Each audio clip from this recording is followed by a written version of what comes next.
Cordial saludo. Mi nombre es Estefanía Jiménez Aldarriaga, soy estudiante de medicina de primer semestre de la Universidad CES y el día de hoy en este video voy a presentar conceptos para entender el encefalo. Para empezar, vamos a ubicarnos en el periodo en el que nos encontramos, que va a ser el periodo embrionario o periodo de la organogénesis, que tiene lugar de la tercera a la octava semana. Básicamente, aquí se va a llevar a cabo la fase en la que las tres capas germinales, que son el ectodermo, que aquí está señalado respectivamente, el endodermo, que lo podemos apreciar aquí, y el mesodermo, van a dar origen a varios tejidos y órganos específicos. Al final de este periodo embrionario, los principales sistemas de órganos ya se habrán establecido. Y al final del segundo mes ya podemos identificar las principales características externas del cuerpo. Bueno, particularmente va a ser de nuestro interés, debido al tema que vamos a explicar, el ectodermo. Es esto que podemos apreciar aquí. Muy bien. Antes de pasar a la siguiente, o antes de ahondar en el tema que nos interesa, vale la pena hacer una mención especial de estas tres capas germinales. Vamos a tener que el ectodermo, que como ya mencioné va a ser nuestra capa de mayor interés, va a desarrollar sistema nervioso central y va a llevar a cabo el proceso de neurulación en el que haremos especial énfasis más adelante.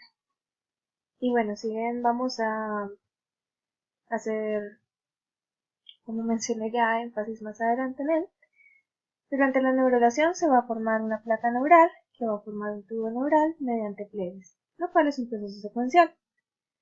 Por otra parte vamos a tener al mesodermo. El mesodermo, intraembrionario en particular, más adelante va a aportar a la formación del tejido muscular, el óseo, la sangre y el tejido conectivo.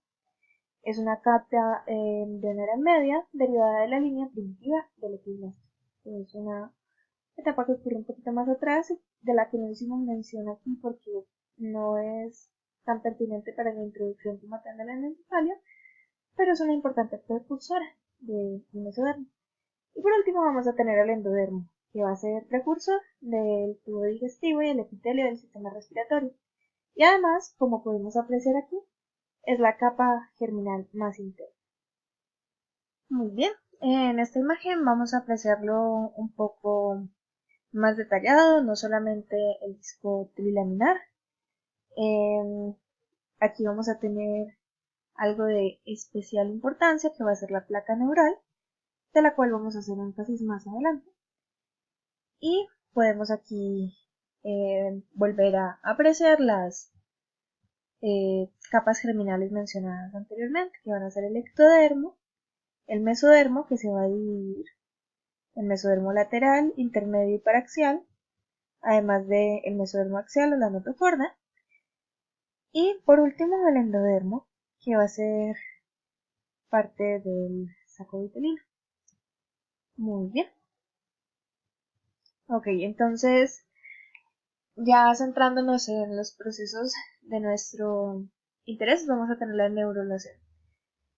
Como podemos apreciar en la imagen de aquí,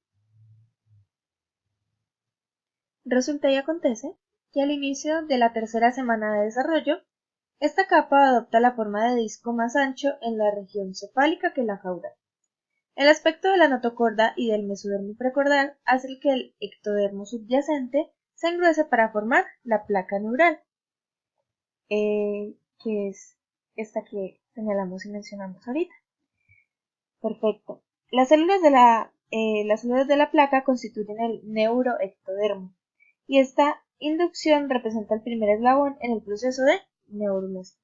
Entonces tenemos la placa neural, que más tarde va a formarnos el tubo neural. Bueno, particularmente dentro de la neurulación es el proceso mediante el cual la placa neural produce, como se mencionó, el tubo neural. Uno de los pasos más importantes de este proceso consiste en alargar la placa neural y el eje corporal con el fenómeno de extensión convergente. Básicamente se produce un movimiento de lateral a medial así. Y las células del plano del ectodermo y el mesodermo son las que van a llevar a cabo el movimiento que estamos describiendo, donde el proceso está regulado por señales que se desplazan por la vía de polaridad de las células planares, que es bastante esencial para el desarrollo del tubo neural. Conforme esta placa neural se va alargando, sus bordes laterales se elevan, estos bordes de acá, como lo podemos presenciar de mejor manera aquí. Los bordes laterales se elevan y producen los pliegues, que aquí están señalados, los pliegues neurales, y la región medial deprimida da origen al surco neural o canal neural. Muy bien. En forma gradual, los pliegues neurales se acercan uno a otro en la línea media. Esto lo podemos apreciar mejor en esta imagen de aquí, que ya se habla directamente de la formación de estas. Bueno, entonces los pliegues empiezan a acercar uno al otro en la línea media y en la línea media van a fusionarse. Esta fusión empieza en la región caudal, que es el quinto somita, y avanza en dirección craneal y caudal. Así se forma el tubo neural. Mientras la fusión no esté completa, los extremos cefálico y caudal del tubo neural se comunican con la cavidad amniótica a través de los neuroporos anterior craneal y posterior caudal, que es importante mencionar que estos deben cerrarse porque el líquido amniótico se vuelve tóxico en cierto punto para el embrión.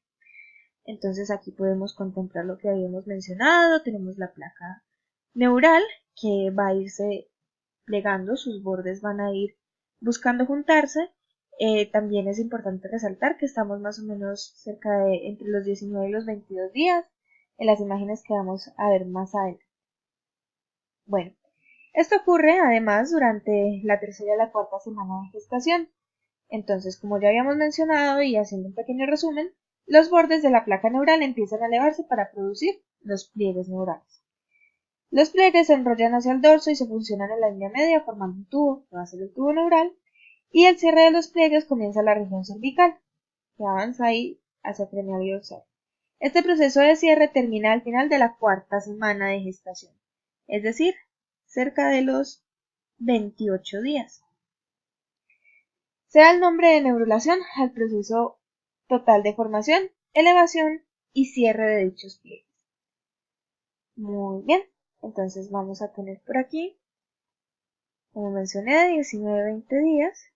Aquí vamos a ver un poco más maduro el proceso, y aquí vemos que se están acercando. Y por aquí ya vamos a contemplar el cierre parcial. El neuroporo anterior o neuroporo craneal es importante resaltar que debe estarse cerrando cerca del día 25.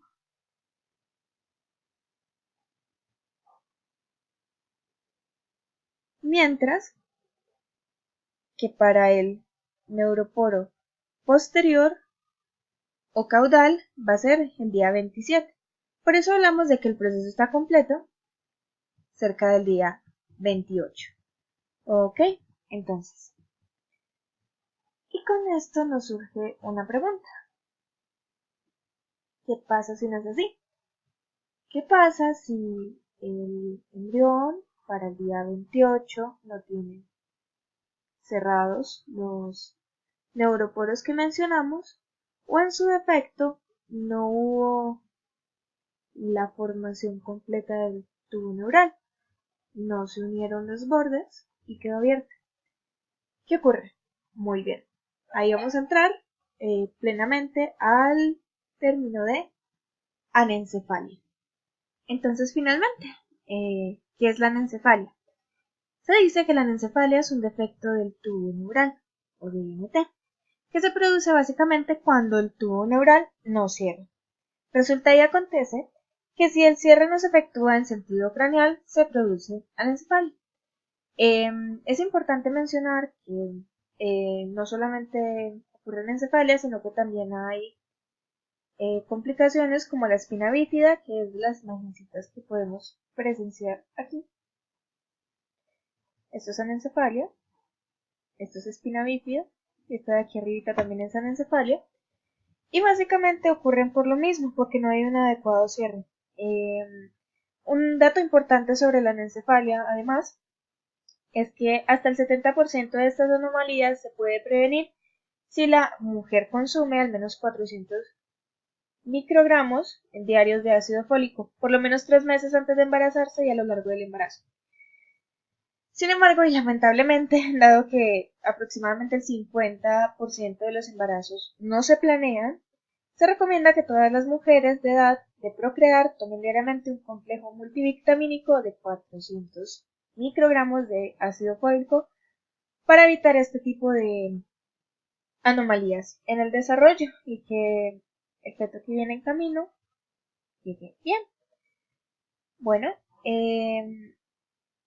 en general también tenemos patologías asociadas como la craniosis o la cráneo, que es cuando en algunos casos la bóveda craneal no se forma, y eso es craniosis, y el tejido del encéfalo expuesto al líquido amniótico degenera, ocasionando anencefalía. Bueno, si ocurre cerca de la región craneal, la mayor parte del cerebro no se forma y el defecto recibe el nombre que ya mencionamos. Es importante mencionar que la anencefalia es, por no decir completamente, muy incompatible con la vida. Es muy poco probable que haya viabilidad desde el feto con este tipo de problemáticas y además también podemos rescatar que las malformaciones congénitas detectables por ecografía son anomalías del tubo neural, anencefalia y la espina bífida que también habíamos mencionado y tenemos la imagen. Muy bien, bueno, eso sería todo. Tenemos una bibliografía consistente principalmente en Lyman, Embriología Médica, su 13ª edición, Embriología Humana y Biología del Desarrollo, de Arteaga Martínez y García Peláez, y las clases escritas y videos de embriología de la Universidad CES, cuyo autor es el doctor Jairo Alberto García. Muy bien, muchísimas gracias. Este último recordatorio sería respecto a la recomendación que se dio, que es básicamente que el ácido fólico puede prevenir hasta en un 70% de este tipo de complicaciones. Entonces, para todas las mujeres en edad fértil que estén planeando un embarazo o que estén llevando a cabo una gestación, es muy importante, por no decir fundamental, aunque sí lo es, el consumo adecuado o las reservas de ácido fólico bastantes para las 3 primeras semanas de desarrollo del embrión y que todo se lleve a cabo de manera. Eso sería todo. Muchísimas gracias.